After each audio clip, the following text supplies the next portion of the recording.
This video is going to be a bit different from the normal content on my channel. I've always tried to keep my channel centered around the saying beauty gossip taken not so seriously, but sometimes you do have to take it seriously, and this is one of those times. Not only are we going to be talking about Dahvie Vanity and the many accusations against him, but we're also going to be talking about Jeffree Star and his involvement with Dahvie. Let's get into it.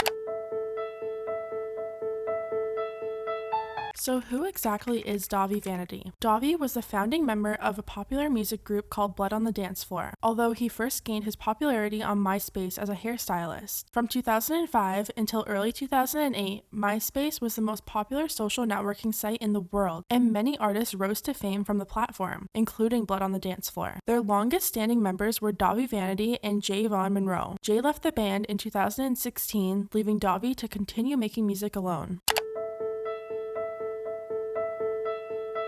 From the time the band started to today, a lot of allegations have come out about Dahvie. Right now, there are 21 people who bravely come forward with various allegations of sexual assault and using his power to influence and prey on minors. A lot of you may be familiar with one of Dahvie's survivors named Jesse Slaughter, who now goes by the name Damien. Damien was only 10 years old when rumors spread about dating Dahvie. Instead of investigating the rumors that ended up being very true, they were bullied and mocked online. In response to all the hate and bullying Damien endured, they uploaded a heartbreaking video to YouTube, pretty much having a breakdown from the bullying. And whoever's making fun of me on Tumblr and shit, these are just like such assholes. I didn't make wrong. I am just a fucking little girl. And if people who think I don't know Dahvie, I fucking do know him. My mom has answered the phone for him, okay? And he's been calling. And once he called when I was in school, my mom answered the fucking phone. Even their dad got involved in the situation and tried to defend his child. And my daughter's not lying. And I'm not going to put up with any of you people's crap anymore. If you ain't got something nice to say about my daughter, then keep your mouth shut. And any more of your comments that put on there, I'm recording them all, and they are being sent to the police department. And guess what? Your emails will be caught and will be found. And who said you're going to beat my daughter up? You will have to deal with the police, because you done goofed. Seeing this child break down online still hasn't been enough for people to see the toll everything was taking on them. Fans still believed they were lying and kept supporting Dahvie and Blood on the Dance Floor. Dahvie even made a song to further mock Damien called You Done Goofed. Dahvie and Jay also made videos mocking Damien. Fucking guys ruining my life, and I know my shirt is falling down and fucking call me a whore for it. Don't be saying so, it's fine. You guys are ruining my life. That's one. I have nothing nice to say about my daughter. Don't say I'm recording this. I report you to the cyber police and the state police. And whoever will beat my daughter up, you will have to deal with the police! You done go! In 2011, after dealing with so much bullying and backlash, Damien retracted their statement about Dahvie in an apology video. I'm saying sorry for everything that I've done. I feel really bad about it now. I'm in foster care.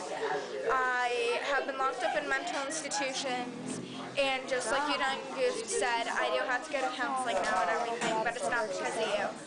So, I'm really sorry for everything that I've done. I'm sorry for accusing you of rape and everything. I know that all this happened. Fast forward to today, we now know they weren't apologizing because the sexual abuse didn't happen. They were apologizing because they were manipulated and bullied relentlessly into an apology video. Ex-band members and artists who've toured with Dahvie have also come forward about him. When ex-band member Jay left in 2016, he released a statement about how he was treated during his time with Blood on the Dance Floor. The statement reads, "I went a few years touring and working for the band, but Dahvie insisted on not paying me. Instead, he wanted to be somewhat of a caretaker and played that role from the beginning. I was too timid, and with Dahvie's short temper that he displayed on many occasions by firing his employees with absolutely no reasoning, I feared that I would be next. He paid my phone bill, paid my car insurance, my half of the rent, as well as my medical insurance, instead of just paying me how an employee should be. I was manipulated to dislike anyone who tried to call him out." A band called New Year's Day also called out Dahvie after being kicked off tour with Blood on the Dance Floor for speaking up about Dahvie's abuse. They wrote, "It is with with great sadness and disappointment to announce that New Year's Day is officially no longer a part of the Scene is Dead tour. We want you to know that we were asked to leave the tour by Blood on the Dance Floor because we stood up to bullying and abuse and would no longer tolerate the physical and verbal abuse of ourselves and our fans that went on behind the scenes. A few months later, New Year's Day's merch guy opened up about what he witnessed while on tour with Dahvie. He stated, "I noticed about 4 separate times I saw Dahvie walk onto his bus with a girl around his arm. About 10 minutes later, the girls would walk off alone. I thought that was very odd. I decided to ignore what I saw and not say anything again." Ashley, the lead singer of New Year's Day, came over to the merch very quietly. She sat down next to me with a very worried expression on her face. I asked her if she was okay, and she kept looking forward and shook her head no. I asked what happened, and she seemed very hesitant to tell me, but eventually she said, "Dahvie choked me." According to the merch guy, what got them kicked off the tour was Ashley warning a young fan not to go on the tour bus with Dahvie and telling the fan that she didn't even feel comfortable singing her song with Dahvie. When Dahvie heard about this interaction, he kicked the entire band off tour with him. I'm going to leave a link down below with a bunch of different videos and articles that really go into detail about all of these allegations. There's so much and it gets very dark, but it's important to read if you want to better understand what type of person Dahvie is.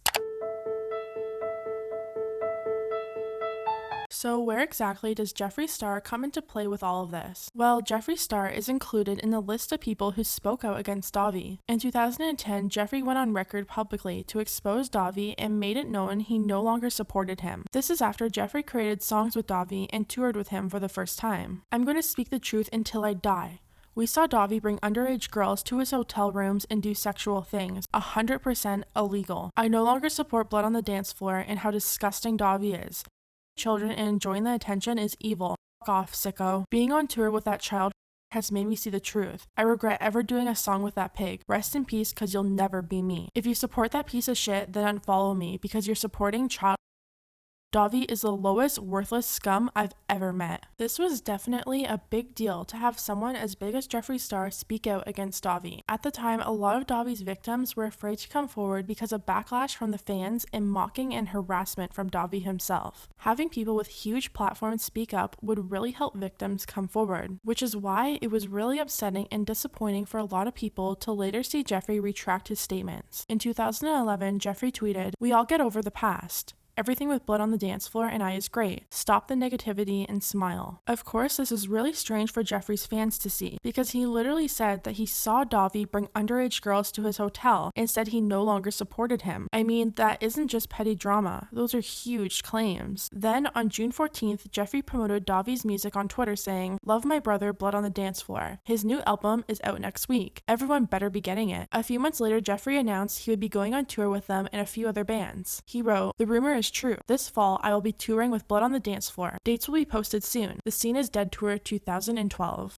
What's up, everybody? This is Jeffree Star, and I just want to let you know that this fall I will be on the Scene is Dead Tour with Blood on the Dance Floor.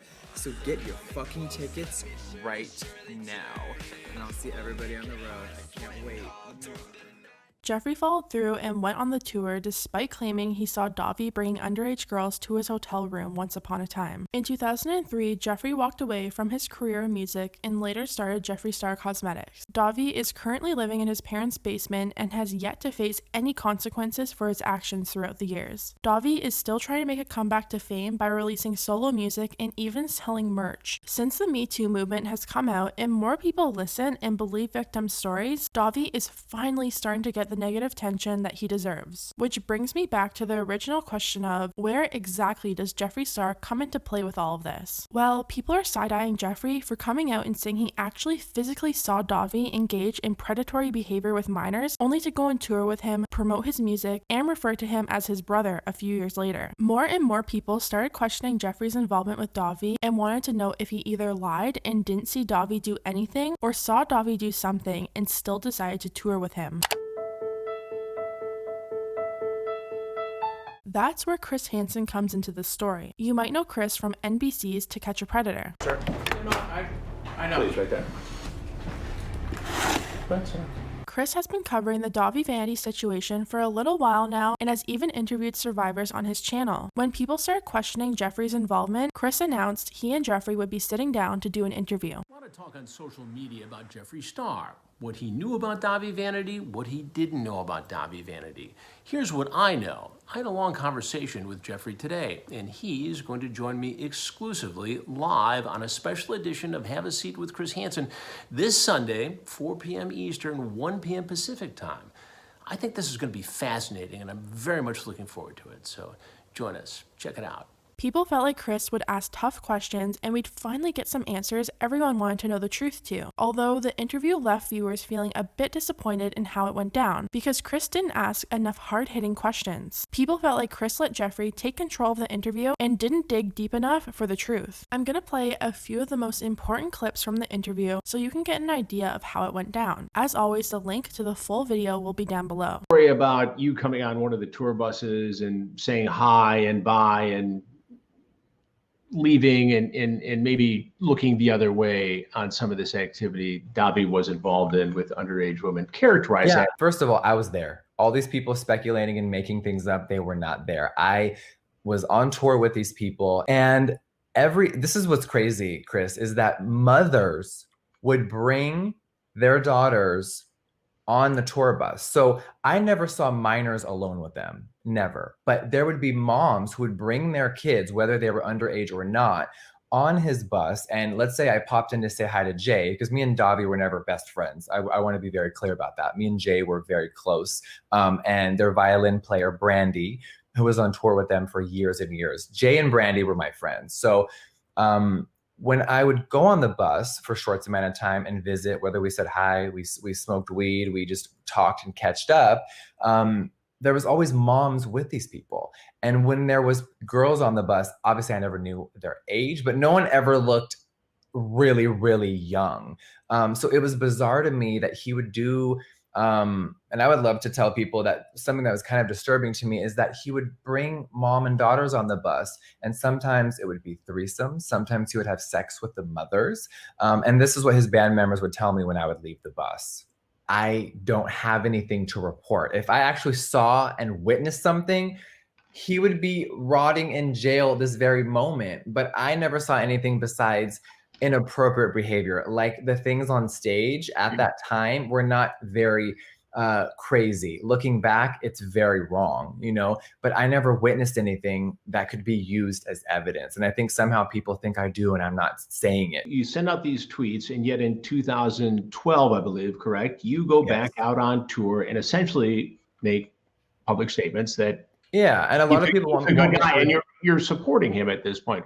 Well, how do you square that? Me calling Dahvie my brother, that's just me being dramatic. Dahvie was never my brother. We were never best friends. You can think that, 100% not the case. Me tweeting that he's a monster and then working with him again. And the allegations, he made them all kind of go away. He manipulated the music scene and he was getting big tours. And I, at the time, was friends with Jay and Brandy, his bandmates. So me and Dahvie hadn't spoken in a while, and he had reached out to me again, and he's like begging me to not believe what everyone had said. So I did my own research, and I reached out to Jay. Of course, Jay. Never seen anything, Jeffree. Dahvie's great. Okay, but that wasn't good enough for me. So I reached out to Brandy. Now, Brandy Wynn was a band member of Blood on the Dance Floor for years and years. She's a mother of 4. I said, Brandy, have you ever seen anything illegal for real? Because our agents are trying to put this tour together with them on it, and I'm not gonna do it. And I would never put him in any light ever again if you have seen something. Because if that's the case, I would rather die than work with him. And she, as a mother, said, Jeffree, I've seen inappropriate things, but nothing illegal. You know, Dahvie is offensive and crass and da-da-da-da-da. I took her word for it. Well, and maybe he never did anything around her. I don't know. But she lived with this person on the tour bus.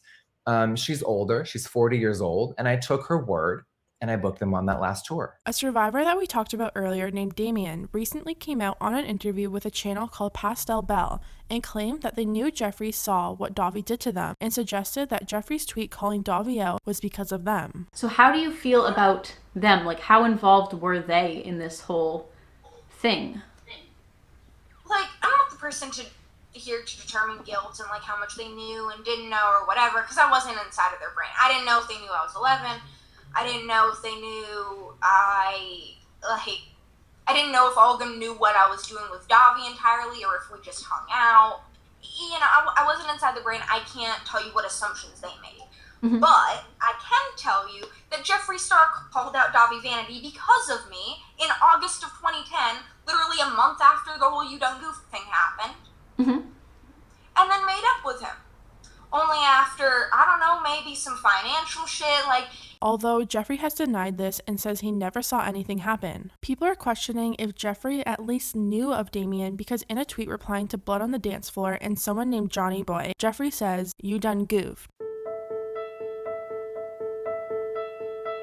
Even though it felt like we didn't get enough answers from Chris Hansen's interview, there was still another chance because Jeffree went on Keem Star and FaZe Banks' podcast called Mom's Basement. The entire podcast is on Spotify, so I'll have that link down below for you guys. Anyways, a YouTuber named Colossal is Crazy joined Keem and Banks to interview Jeffree, and thank God he did because he asked a lot of the tough questions that people just wanted answers to. When the conversation started to get pushed in the opposite direction, Colossal really pushed Jeffree for answers. In the podcast, Jeffree talks about what he meant by his tweets calling out Dahvie. Colossal then calls Jeffree out and says his tweets were misleading. I mean, that's such a misleading tweet, isn't it? That's so misleading. Which part? No? We saw Dahvie bring underage girls to his hotel rooms and do things 100% illegal. Of course, people are going to interpret that as you seeing that with your own eyes. Oh, of course. So 10 years later, I'm telling people, did I see a crime or anything actual illegal? No. Other people did and told me that at the time. And then it was not proven, but it was convinced by him being a master manipulator and people that I trusted in our circle that said, no, actually, we've never seen anything. I had someone that had 4 children themselves, a grown mother, as his band member say, Jeffree, I've been in his world for years and I've lived on the tour bus and I've never seen anything. Jeffree also addressed a video clip that's been going around showing Dahvie dancing on stage inappropriately with a young girl while Jeffree was performing. I told him that I saw inappropriate things and people are taking that and running with it like, well, if you saw inappropriate things, you should have told some. No, I'm talking about like when you're dancing on stage, yeah, you grind on people, you slap their ass. It was all part of the show, but when you tell someone that doesn't understand the rock world or that world, they take even what I'm saying right now out of context. Yeah. Jeffree was then asked if it's fair to say he's guilty for being associated with Dahvie. But they're calling you out, so you're effectively guilty by association. Your association, 100%. Prior association with this man. Okay. Yes. Ever since it was revealed that Jeffree didn't see anything happen despite claiming he did, people have been comparing the situation to the James Charles drama that happened last summer. As many of you know, last year Tati released a 40-minute video trying to expose James Charles for allegedly preying on straight boys. James ended up losing millions of subscribers and followers. A lot of big-name celebrities unfollowed James, including his friend Kylie Jenner. It truly seemed like James Charles' career was over at that point. Although the drama didn't stop there, Jeffree ended up publicly taking Tati's side and put out multiple tweets calling James Charles a predator. We later got to see a text message sent to James from Jeffree that said Grayson Dolan was going to go on camera to expose James for trying to touch him in his sleep. Instead of exposing proof that James was truly a predator, Jeffree uploaded a video called Never Doing This Again, and Tati deleted her Bye Sisters video. James ended up gaining all his subscribers back, and it wasn't really spoken about again. Fast forward to nearly a year later, Jeffree made his first public acknowledgement of James by complimenting his work on Twitter. Jeffree ends up being asked about James Charles on the podcast and if James is truly a danger to society. One thing, real quick. Is James Charles a danger to society? Is he a predator? Keem. Jeffree ends up claiming that multiple people said things that convinced him that James Charles was a predator. Someone, and right now I legally can't say who, told us a few things. And we trusted that person's opinion. And then another person said some things that was friends with that man. And it really convinced us that he was a predator. To a lot of people's surprise, Jeffree ends up claiming to still have the proof that he was going to expose last year. During the podcast, he asked FaZe Banks to come with him to another room so he could show him what proof he had. But this is exactly the same thing that happened before, right?